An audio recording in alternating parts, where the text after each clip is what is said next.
Olá, vou apresentar o trabalho Atividades Laborativas de Transporte Manual Regular de Cargas, reflexões sobre o risco ocupacional à luz dos critérios normativos de enquadramento da insalubridade. Um trabalho na área temática Ergonomia Forense, e eu sou Peterson Andrade, professor da Universidade Federal de Juiz de Fora, campus Governador Valadares. Fiz o trabalho com o professor Lenício Pimentel, da Universidade Vale do Rio Doce, e também magistrado do TRT da terceira região.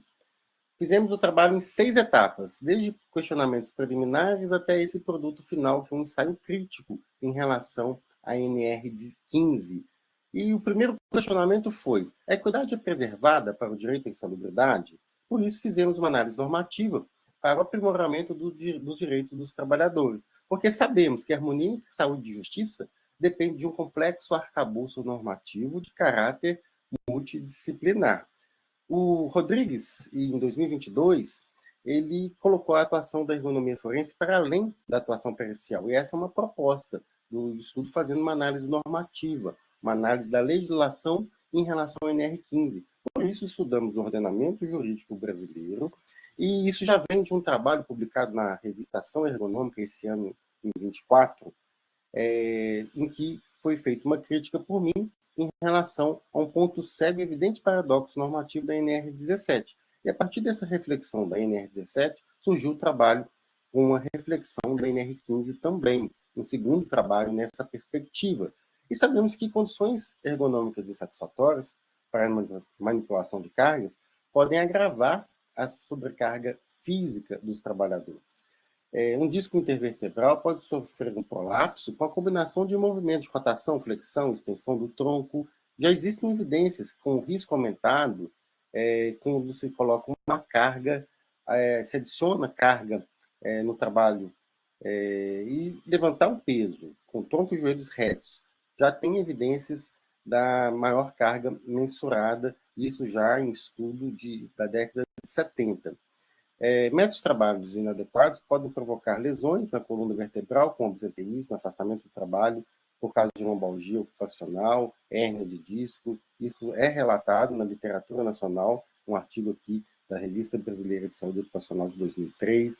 Existem revisões sistemáticas, meta-análise, essa aqui, uma meta-análise com profissionais da saúde na questão da hérnia de disco, um artigo de 2020. Sobre essa perspectiva, o presente estudo apresentou o objetivo de analisar o risco ocupacional do transporte manual de cargas à luz dos critérios normativos de enquadramento da insalubridade.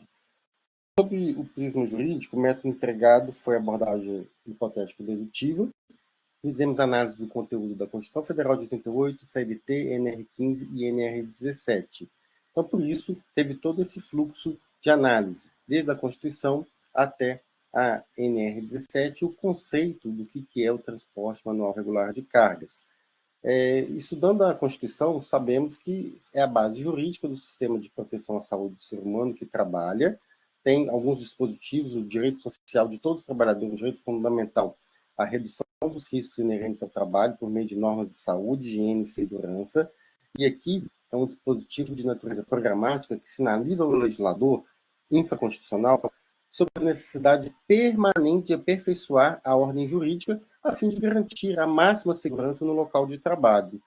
Tem um artigo que preceitua que o empregador, se ele não conseguir aplacar determinado agente nocivo, o empregado fará jus, conforme o caso, ao recebimento dos adicionais de salubridade, periculosidade ou até mesmo penosidade. O transporte manual de cargas é especificamente tratado pela NR17, sabemos disso, né? E o peso da carga transportada pode atuar como agente nocivo no ambiente de trabalho. Isso é bem conhecido. Bem similar ao que ocorre com outros agentes nocivos, que implicam no recebimento adicional de salubridade. O empregador, para neutralizar os riscos, deve adotar medidas de prevenção das atividades de transporte eventual de cargas. É o que dispõe a NR17.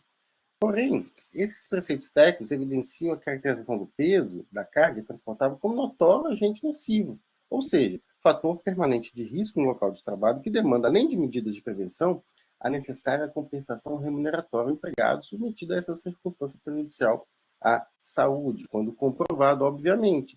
No artigo 189 da CLT, são consideradas, define, as atividades insalubres ou perigosas como aquelas que, por sua natureza, condições ou métodos de trabalho, expõem os empregados a agentes nocivos à saúde, acima dos limites de tolerância fixados em razão da natureza e da intensidade do agente e do tempo de exposição aos seus efeitos. No artigo seguinte, no artigo 189, o Ministério do Trabalho tem que aprovar o quadro de atividades e operações insalubres e deve adotar normas sobre os critérios de caracterização da insalubridade, limite de tolerância aos agentes agressivos, meios de proteção e o tempo máximo de exposição do empregado a esses agentes. Isso é muito claro nesses dois artigos. Por outro lado, é de notar-se que a NR15 não classifica o transporte manual de cargas como agente nocivo. Na verdade, nenhum risco ergonômico é classificado. Tem 11 riscos na NR15 e o transporte manual regular de cargas não. E nem sempre as medidas preventivas constantes na NR17 se revelam suficientes para aplacar os danos à rigidez física do trabalhador. Logo, em virtude dessa circunstância gravosa, surge a necessidade do pagamento do adicional de insalubridade. Faz-se necessário, portanto, que o Ministério do Trabalho reconheça como insalubre o agente nocivo relativo ao peso suportado pelo transporte manual regular de cargas. É o que se prontifica a jurisprudência da Corte Superior Trabalhista na súmula 448, em que a constatação da insalubridade em laudo pericial mais a classificação da atividade insalubre na relação social pelo Ministério do Trabalho é uma necessidade.